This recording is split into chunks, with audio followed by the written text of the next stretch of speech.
free. So the first question is MCQ, choose the correct option. So what do the books of Confucius and Zhuangzi teach?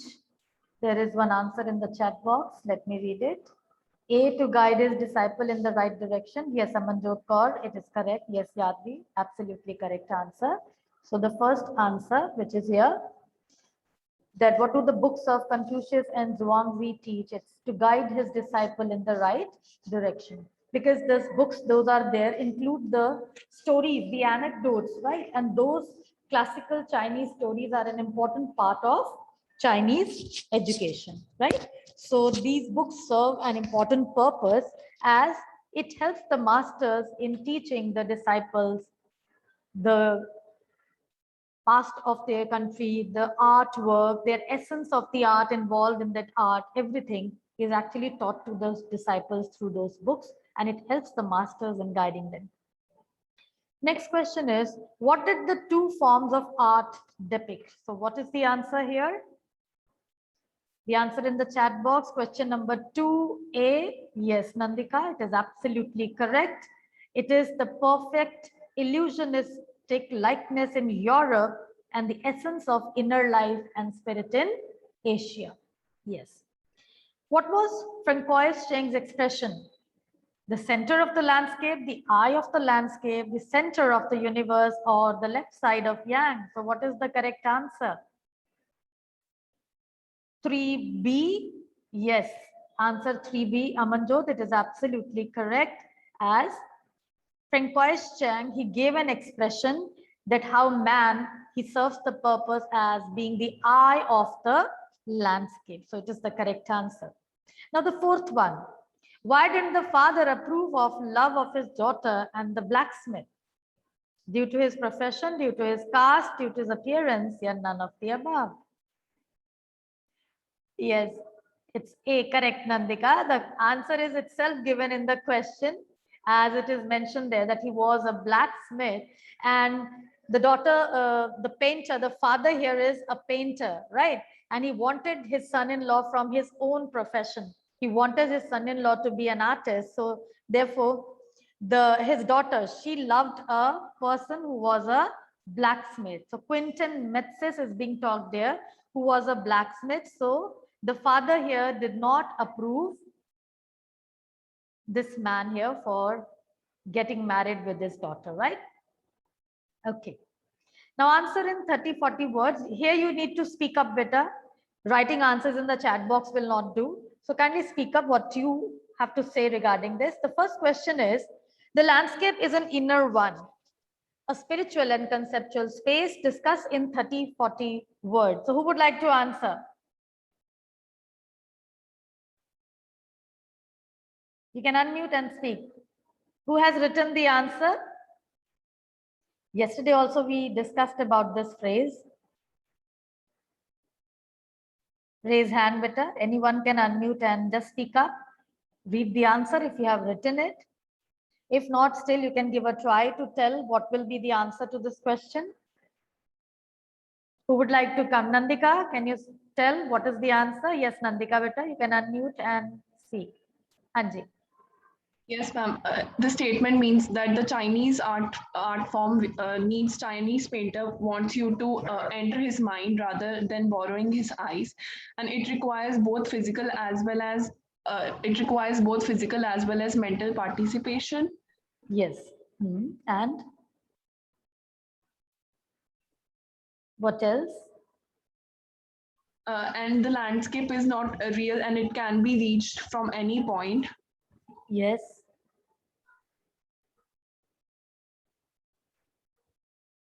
There is more to it, providing conceptual and spiritual space, which is the important value point here, that how the artist, the painter, he never confines his art to himself.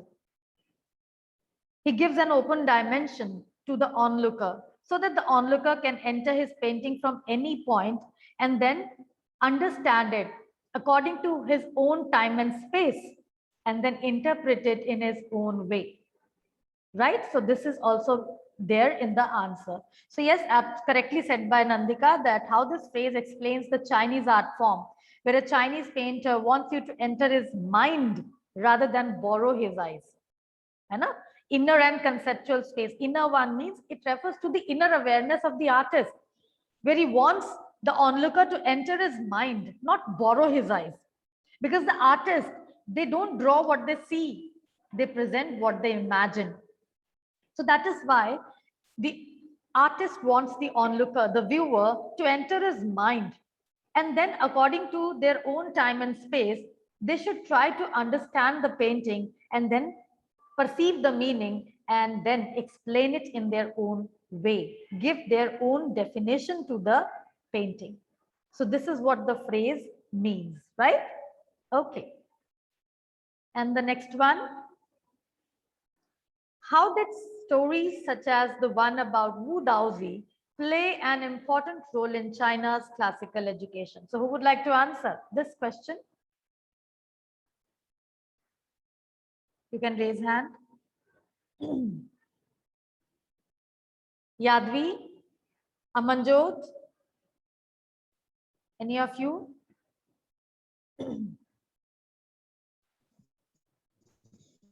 You can unmute and speak. Yes, beta Yadvi. हाँ जी बोलिए बेटा. The stories plays an important role In China's classical education. Yes. in China's classical education.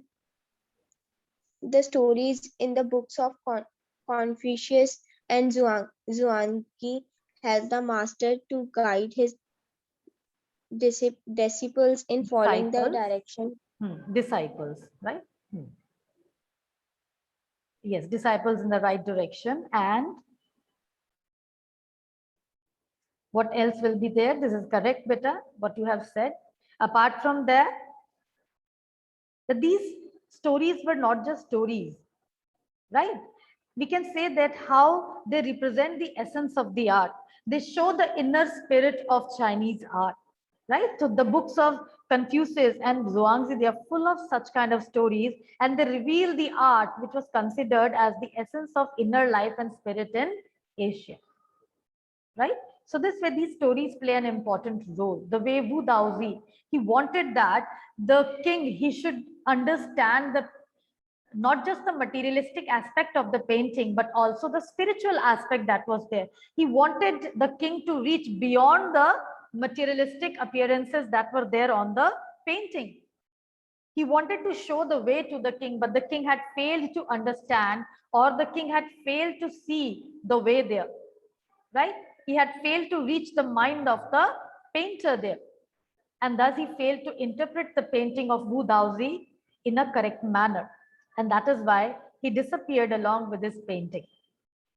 So these stories are an important part in classical Chinese art because they depict the essence of inner life and spirit. They explain how a painter imagines, how he creates a fusion of his art, right? He talks about the thing which is dynamic, and he makes a fusion with the permanent. He talks about materialistic thing with the spiritual aspects. Everything that he creates is all from his inner awareness, all from his imagination. But then he does not let the viewers borrow his eyes. He gives an open dimension to the viewers, and he wants the viewers to understand the painting in its own way so that they can also understand the mysteries of the universe. They can interpret those mysteries in their own way. And thus the classical stories play an important part in Chinese classical education, right? Talking about this letter, you are Akash or Akriti of Jahangir Puri, Lucknow. You are deeply concerned about the increasing number of road accidents in your area. You strongly feel that reckless driving by the youngsters is the primary cause of such accidents. So now you have to write a letter to the Traffic Police Commissioner requesting him to take prompt and appropriate action. Give concrete suggestions to deal with the problem. So you will start with the format, the sender's address. In the addressee, you will write the traffic police commissioner, right? Then you will give the address, the city name. Then dear sir, and the subject, increase in the number of road accidents. So you can start by writing that with reference to the above mentioned subject, I would like to draw your attention to the increased number of road accidents in our locality. And then you will make a paragraph change. So you will add here about the reckless and the drunken driving that is done by the youngsters. That has become the primary cause of accidents in your area. Like we say, speed thrills, but it kills as well. So the youngsters, those who have learned driving, when they drive cars or bikes, they don't follow the traffic rules, right? So they are not scared of putting their lives at risk, and even they put others' life at risk as well. So they ignore traffic rules because they know that the influential parents would help them deal with the law in some way or the other. They are not afraid of that. And they hardly bother about following the laws. So you can mention about these points. And then once you have discussed the problem, you will again give a paragraph change to your answer, and you will talk about the solution to the problem, how it can be solved, right? So we can mention that how there are many minors who drive recklessly without licenses. So a check should be there on these youngsters driving cars or bikes. So if they don't have license, if they are underage, they should be punished or they should be fined. Some or other way should be adopted to teach them about the laws of traffic or traffic rules. So how they ignore the traffic and how they never follow it can be written over there. And you can ask that how not only these youngsters, the minors, but their parents should also be made aware that they should never allow their young children to drive cars or bikes. So the parents should be the ones who should be, we can say, booked under the law for allowing their children to drive. That can be added. And the police patrolling, it must be intensified. So policemen, they should be on duty to check on, to keep a check on these kind of youngsters who drive recklessly. And you can just request that I would be grateful if the urgent steps are taken as soon as possible so that the further loss of human life can be stopped. And yours faithfully, and you will write the name there. So these are going to be the value points in your letter. Format is to be followed, and the block letter format is to be followed here, right? Okay, in case you have any query, beta, you can ask, unmute, and or type it in the chat box. Question number 1 of short answer, part 2. I'm not clear. Again, you have written question number 1. We have already discussed, beta, Snehal. Can you unmute and tell me what exactly you are trying to say? Your message is not clear. Ma'am, answer in 30 to 40 words, question number 1. Yes, you just have to write briefly. I'm repeating it again. Like you will say that this phrase explains the Chinese art form where a painter wants the onlooker to enter his mind rather than borrow his eyes. He wants an active participation of the onlooker on mental as well as physical level, right? So here the painter, he expects the onlooker to actually understand, perceive the art drawn by him in his own way. He wants him to travel in his own pace and then interpret the painting in his own way. Is it clear? The landscape is an inner one. It's not the real, but it can be reached from any point.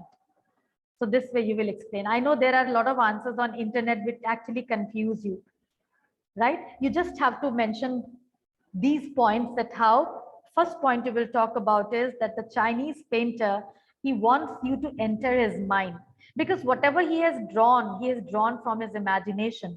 So he wants the onlooker to reach his mind. And then once you reach his mind, he wants you to understand the painting in your own way and explain it in your own way, not the way the painter has tried to explain it. So that is why he had provided a spiritual and conceptual space where the onlooker can actually take his time and space to understand the painting and explain it. So inner one refers to the inner awareness of the painter, the inner recesses of his mind where he wants the onlooker to reach, and then he allows the onlooker. So when you come to this part of the phrase, spiritual and conceptual space, here you will talk about that he never confines his painting to himself. He gives the onlooker the freedom to enter from any viewpoint and then understand the painting and interpret it in his own way. बस इतना सही लिखना है. 2-3 बातें हैं जिनको ख्याल, आपको बस इन 3 वर्ड्स को इंटरप्रेट करना है. इनर वन में आ जाएगी पेंटर की इनर अवेयरनेस, उसकी इमेजिनेशन जिसकी मदद से वो अपनी क्रिएशन को ढालता है उस कैनवस पे. Then how he allows the viewer his their own dimension of time and space, right? And he wants them to understand the painting in their own way. Is it clear? Anything else? Okay then. This is all from my side. The lecture period is also going to end. I hope the question paper is clear to you all. If there is still any doubt, you can still ask me.